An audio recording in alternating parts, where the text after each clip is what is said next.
Good afternoon, everybody, and welcome back to the Celtic Way. Unfortunately, we don't come here in a positive mood at all after Celtic's 3-1 defeat to Hearts at Tynecastle. They went behind early after 8 minutes due to Dane Murray's own goal.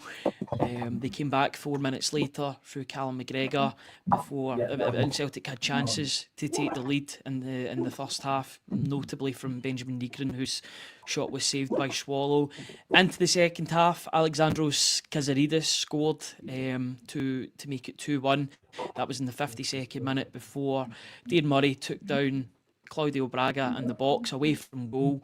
Lorden Shanklin stepped up and slotted it away, and that was the end of the scoring. It finished 3-1 to Hearts. Tony, before I bring you in, I'm going to say a quick special shout out to our sponsors who always sponsor us on every video that we do. Simply Furniture, located in Hillington, Glasgow. Simply Furniture is an independent brand dedicated to bringing luxury and contemporary style into homes across the UK. With over a decade of experience in furniture retail, they meticulously source only the finest pieces, curated for quality, comfort and timeless design. From elegant sofas to statement dining sets, their hand-picked collections offer exceptional value without ever compromising on style. Their dedicated team ensures your furniture is delivered with care right to your doorstep. And if you want to see the beauty up close, visit their stunning showroom in Hillington and mention the Celtic Way for a special in-store discount. And all of their links are in the description below this video. Tony, how are you feeling after that? Deflated, I think, is the answer, isn't it? To Scottish Premiership defeats in the spin for Celtic, Ryan, and it's. I thought Celtic came back into the game really strongly after they initially gone behind, and that they had their best period in the game after that. But Negron's chance for me is a big moment in the game, Ryan. He has to score. Yeah, it was a big moment, and it was a good save by the goalkeeper. And you can see what Benjamin Negron was trying to do at one each. I think it's a really good save. I think it's both, to be honest with you. It's a good save, but it's a save that the goalkeeper maybe shouldn't be making because the net should be bulging. Unfortunately, and to be fair, to his credit, he's got the most goals for Celtic this season. But in that moment where the game was in the balance, really in the balance towards the end of the first half, it was a real opportunity, and Celtic didn't take advantage of that. And it would be to their cost in the end, because in the second half, all of the good work that Celtic had in the game, I thought that they were the better team in the first half after a dreadful opening 10 minutes. Dreadful opening 10 minutes for Dane Murray, who looked all over the place. Into the second half, Celtic completely capitulated in the capital city, and Hearts are now 8 points clear. Where do we start? Well, I think we start on Brendan Rodgers picking Dane Murray over Austin Trusty. It was just a basic left foot, right footed defender, wasn't it? That's why he was there. That was the explanation that was given. But if you look at, and I wasn't aware until I came downstairs into the press room afterwards, that Dane Murray moves out the road of the ball for the second goal, doesn't he? Or he kind of shunts to the side. I wasn't aware of that in real time. So when I saw it in the replay, so you could say it's either part and all. He just had a day to forget, didn't he? At Tynecastle, Dane Murray. And it's not the young lad's fault, but Brendan Rodgers trusted him in a game of this magnitude, and he didn't perform, did he? We were talking about that at the top of the programme, weren't we? It was a big moment for him today. It was a real big opportunity, and I've got to underline the fact that he is not a young player anymore. Yes, young in terms of the fact he's an academy graduate, but he's also 22 years old. I know that he's had injuries. He's had really debilitating injuries over the past, 3-4 years. But he's 22 years old, and today he had a negative part in all three of Celtic's conceded goals. The first goal in particular is just an absolute shocker. Watching the highlights again, he kicks it and then it hits another part of his leg and goes into the back of the net after what was a stunning save by Kasper Schmeichel. Schmeichel, who all he did, apart from that save, was pick the ball out of his own net. But he couldn't do anything about the 3 chances that he conceded, unfortunately. Really good penalty from Lorden Shanklin.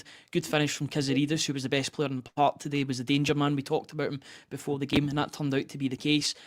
And could do nothing when Dane Murray put the ball in the back of the net for the opener. So a real off day for Dane Murray. And Brendan Rodgers was talking after the game about the fact that he wanted that balance in the team. For me, Tony, the balance starts and putting your best defenders out on the pitch, whether they're left or right-footed. When Cameron Carter-Vickers isn't in the team, and now we know that for sure, that the next best defender, apart from Liam Scales, should be your 6 million, 5.5 million, £6 million signing in Austin Trusty, who didn't make it off the bench today. That's just my opinion on things, but I would hope that when Wednesday comes around, when Falkirk come to town, come to Celtic Park, that Austin Trusty's in that starting lineup. You would think it would be, Ryan, that your next best defender, the manager has to try and somehow justify his team selection again today. But Dane Murray's just had a howler, an absolute howler, and questions will be asked of the manager, were asked of the manager, and he's just said it is one of those days for Dane Murray. You would fully expect that Austin Trusty has to come back into the team, Ryan. On the first goal, I think, rolled down his shin, didn't he? He just got his angles all wrong to set himself for a clearance. Kicks it away and then it hits his leg. It hits another part of his leg, so he is trying to get it out of play. But the second touch, it is an inexplicable error from the defender. He snatches at it and it goes into the back of his net. But you can see how it ends up in the back of the net. It just panics, Ryan. As I say, it rolls down his shin and then he takes a mad swing at it. And, inside the opening 10 minutes, that's the start that Hearts craved. And to Celtic's credit, they fought their way back in. 4 minutes later, and it was a really good, brilliant goal, a well worked goal from Callum McGregor. Starts off the movie, gets it to Tynecastle, into Tynecastle's feet, who was Celtic's best attacking player in the game. Full stop. Everything was happening down his side. Tierney was helping him in that in the first half, to be fair to him. Really good play from Tierney, bit of a cut back into the box to Callum McGregor, and it's a great finish from the captain, who was having a brilliant first half as well. Both Tynecastle and McGregor were the two outstanding candidates for or the two outstanding players for Celtic in that opening half, but their influence waned in the second half, and that resulted in Hearts pulling away. Yeah, the two goals just right after half-time killed any momentum Celtic had or any foothold they would have got in the game in the second half. But, the only silver linings were the fact that Tynecastle and Callum McGregor seemed to be bang at it. Nobody else was bang at it, buying in a Celtic jersey. And they two looked the more capable players that would drag Celtic back into it. And agreed, McGregor stepped up to the plate to get the equaliser and seemed to drive everybody on. Celtic had a right good 20-25 minutes. Spell after that, Egan has that chance. After that was it. Celtic weren't a force at all. And also, you talk about areas, we've got a problem up top, Ryan. The ball just can't stick. There's no out ball. Johnny Kenny just, it was largely anonymous, Ryan, for the whole game that he played, or the amount of time he was on the park. And you just can't have that when you're going to place like Tynecastle and you're trying to score goals. I'm sorry. He talked the talk pre-match, but he didn't walk the walk, unfortunately, and he was absolutely anonymous for the whole game. I thought he was ineffectual, whereas Shin Yamada, to his credit, who has been bombed out of the side for whatever reason, Brendan Rodgers doesn't fancy him, doesn't see him as a Celtic striker, but he came on the park and actually tried to make things happen in an attacking sense. So I don't understand. It baffles me, Tony. There was a few things that baffled me today personally, but that baffles me. What I see from Shin Yamada, I see a player that's working hard at the top end of the pitch. Not to say that Johnny Kenny wasn't working hard. He was running, he was trying to make things happen, but nothing came off for him. Whereas in the second half, and granted, Shin Yamada didn't get a goal or an assist, but he was trying. You could see that he was trying and really and deserves more minutes than the sheer lack of minutes what he's getting at the moment. That's one area that I want to talk about. But the other area is after 60 minutes, when Celtic go 3-1 down, they take off Sebastian Tynecastle. One of the most, I really question the managers and what he was thinking when that was the case, because he was Celtic's only outball in the game. He was the only outball for Celtic at Tynecastle, and they took him off when Celtic were trailing. It was my question to him, Ryan, about whether he considered moving Tynecastle to the right, and he said no. And I just felt astonished by that answer, because Tynecastle was bang at it. You look, if anybody was capable of dragging you back into the match, it was Tynecastle. He was linking well with McGregor, he was linking well with Tierney. And as I say, baffled. It's just my expression for that substitution on the hour mark. Tynecastle played on the right before, but the manager said he doesn't like playing on the right, and he's a left-sided player. So he just, like for like, he brought on Balikwisha for something different, but he didn't need to bring on Balikwisha for something different, because I thought Tynecastle and Carl McGregor, certainly in the first half, were Celtic's two best players and best hope of getting something from the game. Yeah, would agree with everything that you've said there. He was making things happen. He looked like he was up for the defensive fight as well as the attacking impetus that he was given, or that he was shown in the game on the left-hand side. He is not afraid to put a foot in, and I maintain the fact, and somebody was talking to me about this, in a good Celtic team, Tynecastle will be a very good player for Celtic, but unfortunately Celtic are reliant on him too much to make things happen down that left-hand side. But that's a feeling of the board, a feeling in the recruitment, because you've got Balikwisha, and we've made this point. We've been making this point for weeks, maybe even months now, that Tynecastle's a left-sided player, and Balikwisha's a left-sided player. So now you're forced to play Benjamin Negron outright because there's no other credible options, and because you've signed too many left-sided players. That is a damning indictment as to what Celtic did or they didn't do in the transfer window, which was sign enough reinforcements. Nicholas Kuhn left the club in July. They had so much time to scout his replacement, and yet they're playing an attacking midfielder out of position, and they can only play one of their £5 million signings at the one time because they both play in the same position. Yeah. That's a real problem area, Tony, and it's one of many problems that Celtic have got at the moment, but it just doesn't help matters. It's coming home to roost now, Ryan, that the shambles of the summer transfer window has now cost you dear. You are 8 points. You trail Hearts by 8 points before Halloween. You have a game against Falkirk midweek, followed by a semi-final against Rangers to raise yourself for next Sunday. I just think the motivation levels and the confidence levels, Ryan, are at rock bottom at this minute. Managers struggling to find solutions. Thought he did a temporary solution against Sturm Graz the other night when Celtic did play well. You can't come to Tynecastle and turn up for 20 minutes of a 90-minute game and expect to win against any Hearts team. Celtic had that patch for about 20 minutes after they scored. That's it. It's not good enough, Ryan. And you can argue about the personnel all you want. These Celtic players are underachieving, they're underperforming, but so's the manager at this moment in time. I include him in that, and we can talk all day about that transfer window and the board.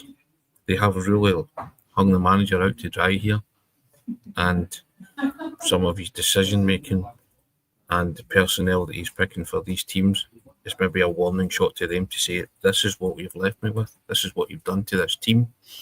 And it's the team, the players, the manager and the supporters that are suffering, Ryan, because that's back-to-back defeats in the Premiership, as I said at the top of the programme. And I don't know about you, but there'll be more defeats in the post if they continue to play like this. And the buck stops at the manager. The manager has to get results, doesn't he? Yeah, I mean, Celtic have got Falkirk on Wednesday before the semi-final against Rangers. I think for Brendan Rodgers' sake, he's got to win both matches. He's got to win both of those games. Otherwise, we're getting to a stage that we've never got to with Brendan Rodgers, in my opinion. And I've got to be perfectly frank and honest. Things aren't working just now. They got a win on Thursday against a Sturm Graz team that basically didn't turn up. They're a better team than what they showed, but they were really, really poor on the night. That's all well and good. I made the point on Friday that couldn't be a false dawn for both Arne Engels and Celtic, that they had to build on that win against Sturm Graz, but instead they're now back into the mire, they're back into the abyss of having real pressure on every game that they're playing at the moment. You know, you're going into a game against a promoted side in Falkirk with a little bit of trepidation because you don't know what Celtic are going to turn up at the moment, and Falkirk have been putting a couple of good results together. There's loads of pressure on Celtic at the moment, isn't there, Tony? Yeah, they reverted to type this season, Ryan, again today in the league, and it's cost them again. And I'll tell you something that I need to check this out, but someone in the press room was saying that because Celtic are involved in the semi-final on Sunday, I think Hearts play on Saturday, don't they? And then there might be a midweek card and Hearts play before, or the next time they play, Hearts plays before Celtic, because Celtic will play on the Sunday, or whatever it is. But Hearts could be, I believe, 14 points ahead of Celtic before Celtic kick a ball in earnest in the title race, assuming that Celtic beat Falkirk, because there's a midweek set of fixtures, isn't there? Right? Yep. And I think if all goes to plan in that sense, that strikes you very much like the COVID season, doesn't it? When Rangers just kept disappearing over the horizon. And but I'm talking about the COVID season. That's at the moment. Yeah, I'm talking about the scenarios though, because there was people saying, "Oh, Celtic have 3 games in hand, and Rangers were something like 16 or 18 points ahead." 3 games equates to 9 points. It doesn't equate to 16 or 18 points, but it was that just steady inching away from you, and then it became an impossible task. And if they don't watch out, Brendan Rodgers was clinging to the fact that there's 29 games to go. That's all fine and well, but if you start to edge 11, 14 points ahead, that's quite a considerable gap to whittle down, especially when you're not playing well. And Celtic are a team who are not playing well and in an absolute state of flux at this minute in time. Correct. I've got the press conference that you were at just to hand at the moment here, Tony. We put them out on the social media. We put them out on the website, and it's available if you click on the social media links.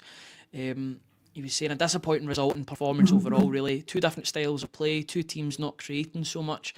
I still felt at half-time we had the chance to go in at 2-1. We didn't quite make that, and then we're disappointed with the 2 early goals in the second half. We've got to squeeze the line. It's the principle of our game, and we can catch probably 2 or 3 players offside, but we didn't move. It becomes a fight, and then we need to show more determination for the shot. We spoke beforehand about the young winger, Kazaridis, who comes in. He likes to shoot. We saw his goal against Falkirk, and we did that well in the first half, but second half we switched off. So when he came in, we had to have more determination to stop that. The penalty is something we can avoid, and then all of a sudden we're chasing the game. But we're just lacking that bit of quality and creativity in the final third that our Celtic teams normally have, that relentless nature to it. So in a game where we should take something from, we didn't play well enough and made some basic mistakes to lose the game. I thought that when we got the first goal, we had shown some really good moments, but I also think that we gave away the ball a lot as well. We were in good phases of the game, but then we were loose with our passing, and that didn't allow us to build enough pressure in the final third. So if you can't do that, then the game becomes a wee bit bitty for us. The game was chaotic, Tony. Watching the game just on the TV, it was chaotic in certain moments, especially in the first 10, 15 minutes, and then maybe a bit in the second half. That doesn't suit Celtic at all. And in a way, it suits Hearts because you've got the fans in the stadium. They're desperate for a result against Celtic because they're top of the league and they want to extend that lead. So the game did descend into a bit of chaos. Celtic had, in moments, no control. In the moments that they conceded goals, they had no control of what was going on in the game. And that just suits the home side. So that lack of control, coupled with the fact that when Celtic were in control of the game, they didn't take the chances required to get ahead in the game. Granted, they got the goal from McGregor, but that was in that chaotic moment.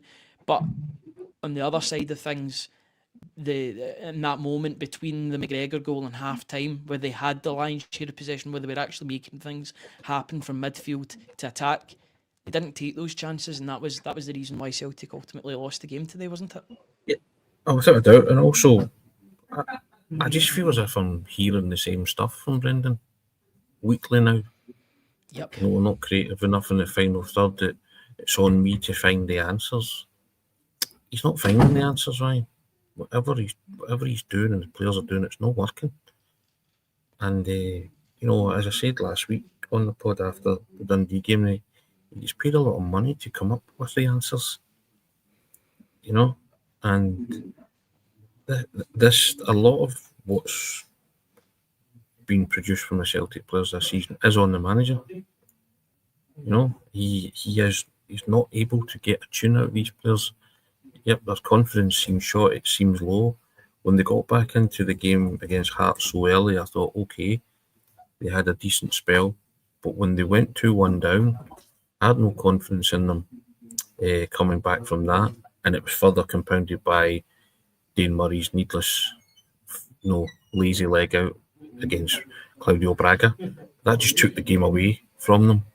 And but the manager continues to pick players like Hatate as well, who contributed nothing today.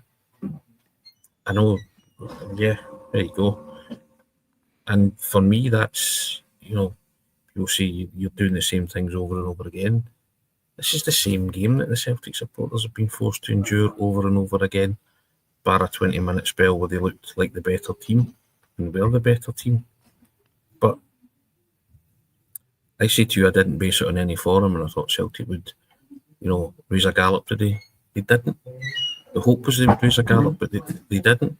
So this result doesn't surprise anybody, does it really? It doesn't surprise me. It doesn't surprise any of the Celtic supporters. And the reality is, you look at that league table, you're 8 points behind Hearts before anyone has dressed up for Halloween. That's quite a shocking indictment of everybody at the club. You talk about the Celtic collective. Let's talk about the collective that is the board, the manager, and the players. Ultimately, where all these problems lie. The board, for the obvious reasons, hanging the manager out to dry, and the manager not being able to motivate these players to get results, and coming to a ground where fine well it was going to be a bear pit, it was going to be gladiatorial, as I said, and Celtic weren't at full strength to key injuries to key players, key members of the personnel. We get all that, but Ryan, you've got to be able to put up a better fight than that.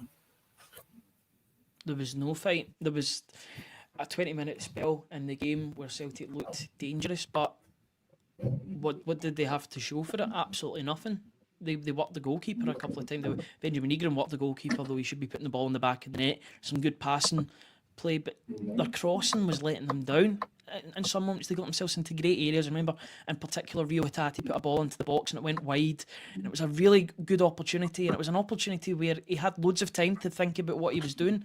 And yet, sometimes, and I find that with a few players, that if you give them time to think about what they've got to do, they'll make a mistake. It doesn't come naturally to them because they're automatically assessing in their head and assessing the situation, when they would be better just doing what comes naturally to them, which is putting the ball into the box. He had time and he squandered it. There's a couple of other moments where the balls were either overhit or underhit. Arne Engels' deliveries into the box were not at the same level as what they were on Thursday, which, and we thought that set pieces were going to be important today. Arne Engels didn't impact the game with his set pieces, unfortunately. I didn't actually think he wasn't as bad as Hatate in the game. He kept going towards the end of the game. There was a couple of moments he had a couple of shots, but he was just ineffective. Whereas Hatate was bad on the ball and giving away the ball. I remember in particular in the first couple of minutes there's an awful moment where he just completely gives the ball to Hearts. You're giving a home side that are desperate to make things happen even more of an impetus to attack, more of an opportunity to have a shot at goal. Thankfully that didn't work out at that moment in time, but the midfield, it's another place that just in the second half it just did not work. Nothing worked for Celtic in the second half, and I feel like we're going in circles when it comes to this season, but it's true. There's so many games that Celtic just aren't turning up in key moments. And that 10 minutes, 10-15 minutes in which Celtic, they conceded those 2 goals in the second half to make it 3-1. By that point they were out of the game, and yes, they were making subs, but the game was gone and nobody had any confidence that this team were going to come back. And that's not always been the case with Celtic. In years gone by, even at 3-1 down, you'd think, right, they've got match winners in the team that can still make things happen. You don't feel that with this team at the moment, unfortunately, and that's just my opinion. I just have no confidence in this team to come back when the going gets tough. I tell you what, if you're Falkirk and you're watching that, you'd be going all out to get the first goal on Wednesday night against Celtic, because how quickly it could all turn if Falkirk get the first goal. Because you see, this team are bereft of confidence at times. And not a lot of confidence, says Brendan Rodgers at the moment in the team, but he doesn't want toxic positivity as well. Yeah, I was a bit baffled by that statement. I'm not too sure I know what that means. You might need to explain that to me. I think it means that I think I know what it means. it's positivity when it's not merited. So you're just being positive for the sake of being positive, rather than it having any meaning, or there's any grounds to be positive in the team. Yes, I was kind of a bit flippant there because you're kind of making up kind of statements and stuff like that, or sayings, but there's nothing to really be positive about with regards to Celtic at this minute, is there? As I say, in the first half, Tynecastle and Callum McGregor were the two that you thought we're holding it together. Really, we're the glue that we're holding the Celtic team together. I look at the likes of, I wanted to see what the likes of Kizaridis and Braga were like in the flesh. They're two ballers, Ryan. They're two guys that are talented footballers, and they proved it today. Kizaridis was the man of the match, and quite rightly, best player on the park by some distance. And so you have to turn around and say, okay, some quality there in the Hearts team. You have to praise them, but I didn't think Hearts were brilliant and blew us away, which is more galling to me, because I think a Celtic team playing for that 20 minutes like they did at half tilt for a large part of that game could have got something out of it. Could probably have got something out of it. But as I say, you can't turn up for 20 minutes at Tynecastle in a 90-minute game and expect that to be good enough, unless in that 20 minutes you've hit 3 or 4 goals and killed it stone dead. And Negron's miss for me is a big moment in the game. We'll agree to disagree on the good save, bad miss type thing. It's all about opinions, isn't it? You should burst the net. And if we burst the net and Celtic go in 2-1 ahead, it might have been different, but it's ifs, buts and maybes, and you're clutching a wee bit there. But they still fashioned a gilt-edged chance and failed to take it again.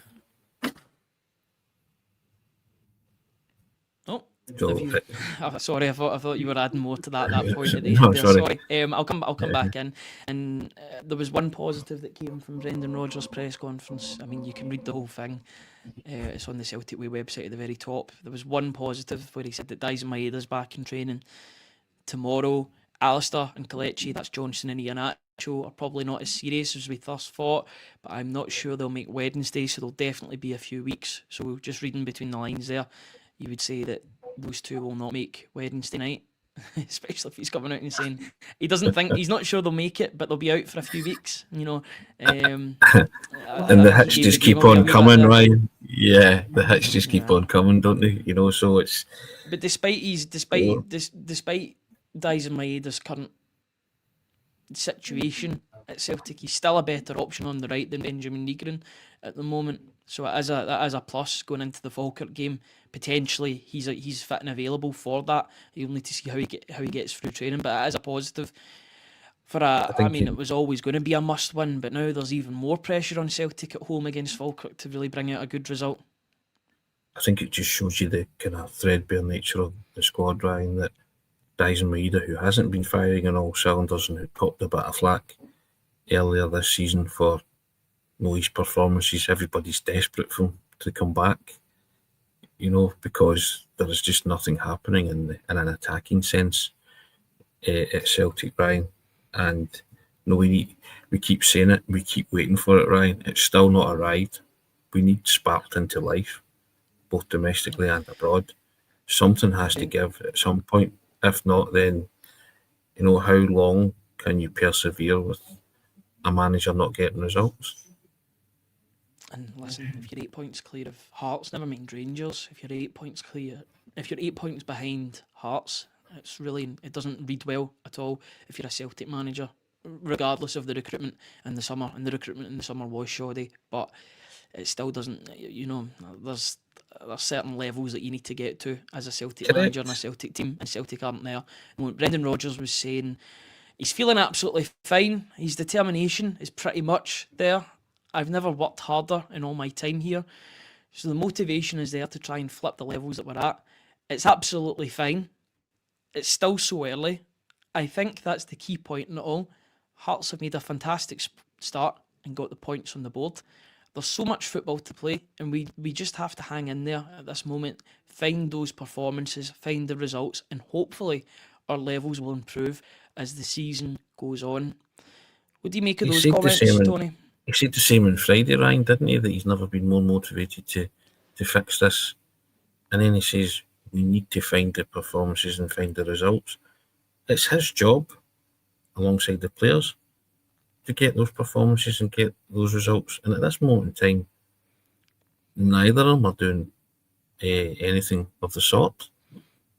And as I say, for the first time, I feel as if I'm listening to the same thing with Brendan Rodgers on a loop.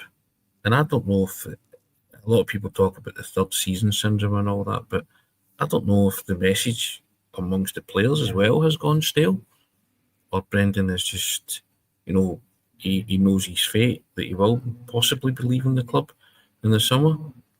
And it's just a culmination of a lot of things. There's another perfect storm brewing here, isn't there? And and these, as I say, you have a fine shelf life as a manager, but the Celtic manager, whoever that is, cannot continue to lose football matches, Ryan, and cannot continue to lose football matches of the magnitude of today.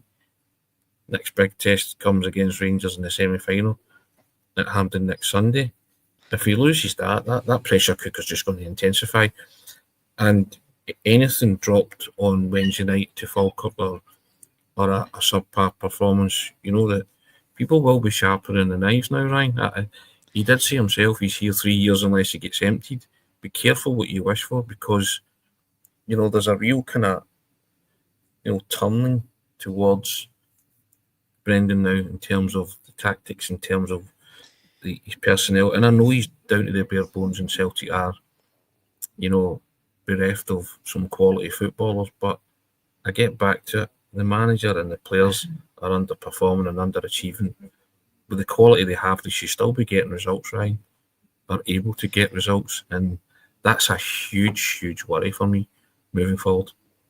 Yeah, absolutely. As a huge worry. And you talk about a big test, the next big test for Celtic being against Rangers, and I do agree with that to an extent, but I also think just as big a test as Falkirk at home on Wednesday. I think there is a lot of pressure on Celtic to stop the rot, first of all, because it's 2 league defeats in a row.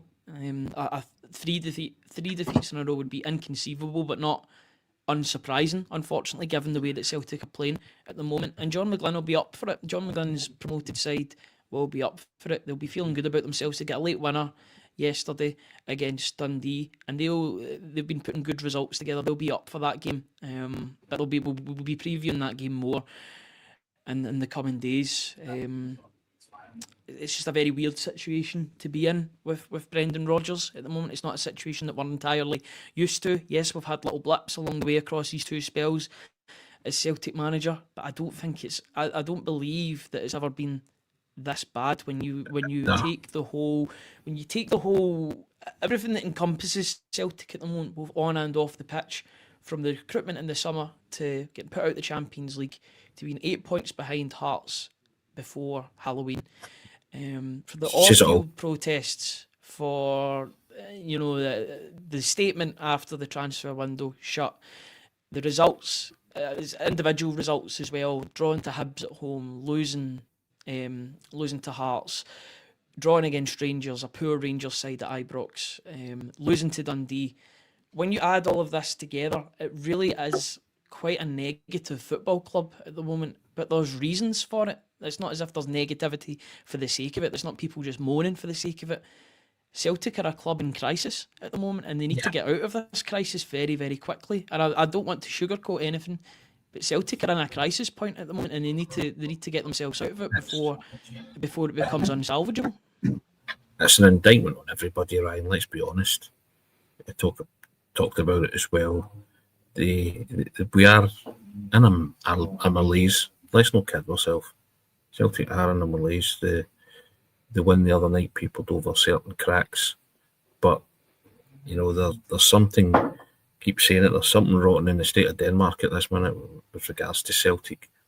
And yeah, it's the onus is on certain people to fix it, find the solutions. As we say, that being the manager, in this moment in time, he's not finding those solutions, right? And, you know, I said last week, when do we train or start to train the guns on the manager? I think they are now being trained on him, his every move. And, you know, I'm not being dismissive of Falkirk at all on Wednesday night. I think Falkirk's a tricky one for Celtic at home. And it's a long time since any Celtic fan would have thought that. It's just because they've no confidence in this team getting a result. They've no confidence in this group of players being lifted to a degree which is acceptable. This season's been one big almighty struggle, Ryan. Every game's been a struggle. Even the wins have been a struggle, haven't they? And, you know, I hate to say it, but at some point, most points this season, it's been quite joyless watching Celtic. There's no joy for me, and I think that's what affects people most. The joy that, as I've said before, your results for this football club are intrinsically linked to your moods, and the mood this season has been one of you felt bereft. It's been soulless and joyless for me, Ryan, and I never ever thought I would say that about a particular Celtic team. You know, I don't want to come all Celtic down and say, oh, you know, you should try being around in the 90s, but get all that right. I'm talking about this particular period in Celtic's history when there's been unparalleled success. But this at the minute is pretty joyless for me. I said last week we derive no pleasure in coming on and having a post-mortem like this, but we do. We front up, win, lose or draw, as the song says, and sometimes it's very, very difficult to articulate your thoughts when there's so much going through the vortex of your mind, and you're trying to be as professional as possible as well and not lose the rag. Let's be honest. But what I would say, Tony, is we're having too many of these. Correct. That's what I mean. Coming on, and I guess the one positive I've got is that Celtic have got a game on Wednesday, because thinking about just previewing that game against Rangers, who, as things stand, are only 5 points behind Celtic, despite their dreadful start to the season. I think that shows just how poor Celtic have been this season of their own standards. Just going to bring up a couple of comments that people have put into the show.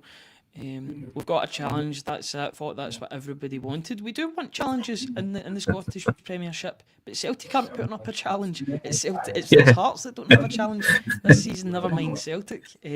Mark McQueen bringing up another adverse result that we suffered, losing to Braga. I forgot about that one, but it's now firmly back into my head. Time for Celtic to earn their crust. Ian Boy comes in and says corporate negligence. I think there's just negligence across the board, Tony, literally and figuratively. The board have a lot to blame, but not equally. Well, I don't know. There's so many factors that are building up into this season, and things aren't transpiring the way they should be, or the way that we would hope that they are. Yeah, listen, we'll continue to unpack it ahead of Wednesday night, but the immediate reaction is one of bitter disappointment, right? And, you know, I think a lot of Celtic supporters are pretty disillusioned with everything just now. And then the next point along that kind of scale is apathy. Once apathy sets in, Ryan, you get a real problem. And I think Celtic are hurtling, and a lot of the supporters are hurtling towards apathy, and that's dangerous territory for me. You know, so they get a small lift from Thursday night, but my warning was don't revert to type in the league against Hearts. Show that you're up for the fight. We've just reverted to type, and this domestic season so far has been really, really difficult to watch. As I say, take no credit of it's just joyless at the minute. I need something to shake me out of the joyless state that I'm in, watching this football club struggle to, muster any kind of tune in a domestic sense. I can't let this comment go unmentioned or unreplied. Talking about Dane Murray. We did speak about Dane Murray. We've spoken about Dane Murray being at fault for all three, or playing a part in all three of the conceded goals, the concession of the 3 goals today. But he's not the only problem in the team. It was a big problem of today, unfortunately, and that's a side effect of losing Cameron Carter-Vickers, who, despite his form, is still the best centre-back at Celtic. The moment that Celtic don't have him for the next 3 to 5 months, which is a whole other problem in itself. But we have spoke about Dane Murray. We spoke about how poor he was today. But he's not the only problem. There's problems in the dugout. There's problems on the pitch. There's problems in the boardroom. There's just so many problems that are adding up at the moment, is what I'm trying to say. We spoke about that's on the manager. Playing him in a game of this magnitude. I don't know. I don't know what the commenter or when he joined us, but we spoke about Dane Murray right at the very start. We've addressed that. Again, it was the wrong call by the manager. The manager said himself the price tag in Austin Trusty doesn't guarantee him a game over someone else. So the manager played Dane Murray, and Dane Murray has had a howling performance. Nobody will need to tell him. So as I say, every commenter's entitled to their opinion, but when it's as forceful as that and trying to call you out and encourage other people to unsubscribe and saying we're gaslighting the supporters, I think you have to address that as well, because it's patently not true, and we don't neglect these issues. We always confront them head on. If you rewind part of the show, you'll hear us talking about Dane Murray is basically what I would say, and you've got to speak about him, but that's on the manager as well for playing him today. Yeah, of course, and he's a young, I say young, he's 22. You mentioned that, but he's 22. He's 22. I don't want to go. Celtic's best player today was 23, so it doesn't really wash. I get that. I didn't mean that. He's young in terms of his Celtic career, and I don't want to go studs up on a guy who's not had a lot of football in terms first team football Celtic wise. He's had one of those bad days at the office. We all have them. It's hard to believe that even myself and Ryan have them. At times, it does happen, and Dane Murray's had one of those today, and nobody will need to tell him, because he'll know himself, and he'll know he's blown a great opportunity to maybe cement a first-team place for the next few weeks. But I get back to it, the manager played him, trusted him, saw something in him, and it's backfired on him again. So that's fair enough. And as I say, we're a broad church on the Celtic way, and we invite all sorts of opinions, and we can always agree to disagree. So I think myself and Ryan will agree to disagree with that one. Last question before I let you get your head off. Go on, Tony. Just on Brendan Rodgers. Do you believe that his position is at risk now after today's result? And with big games coming up, is there a real pressure on Brendan Rodgers to deliver, or else there might be a change? Ryan, football managers are judged on the results. Brendan Rodgers is handsomely remunerated as the Celtic manager to win football matches. You cannot continue not to win football matches, because the bottom line is, and regardless of how the board have performed and let them down and hung them out to dry, the buck stops at the football manager. And if you can't win football matches, you will inevitably fall on your sword.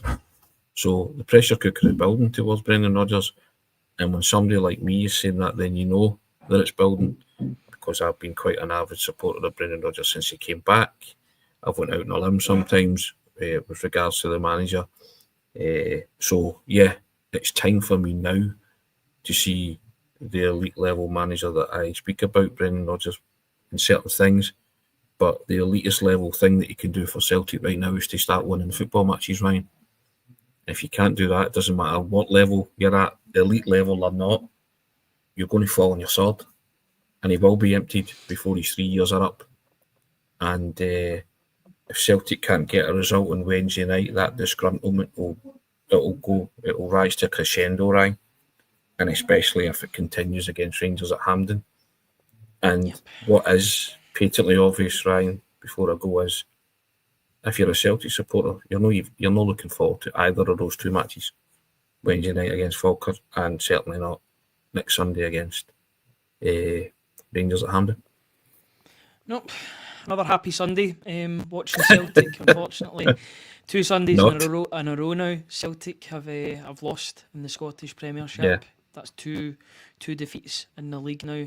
That mixed with a couple of draws as well. I mean, it's not the best start.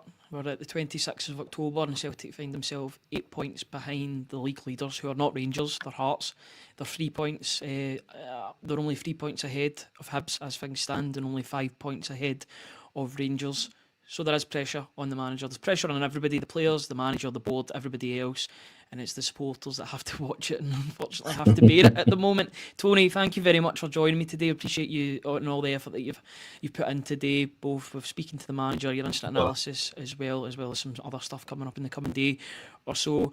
If you want to check out all of our stuff, it's on www.celticway.co.uk/subscribe. We're currently £1 for 6 months if you want to get the latest news and developments surrounding the club, good or bad. We'll try and report everything to the best of our ability. We've got the player ratings and the instant analysis from today, as well as the full press conference from Brendan Rodgers following the game. We'll have more from certain players in the coming days as well. So www.celticway.co.uk/subscribe. Also, a massive thank you to It's Simply Furniture for sponsoring this video and all the videos that we do. Check out their links in the description below this video. Mention the Celtic Way for a special in-store discount in Hillington, Glasgow. Tony, thank you very much for joining me today. Pleasure as always. Thank you. And we'll see you all tomorrow at 10 o'clock. We'll be dissecting this game in a little bit more detail. Until then, guys, try and enjoy your Sunday as best you can, and we'll see you all tomorrow at 10 a.m. Cheers, guys.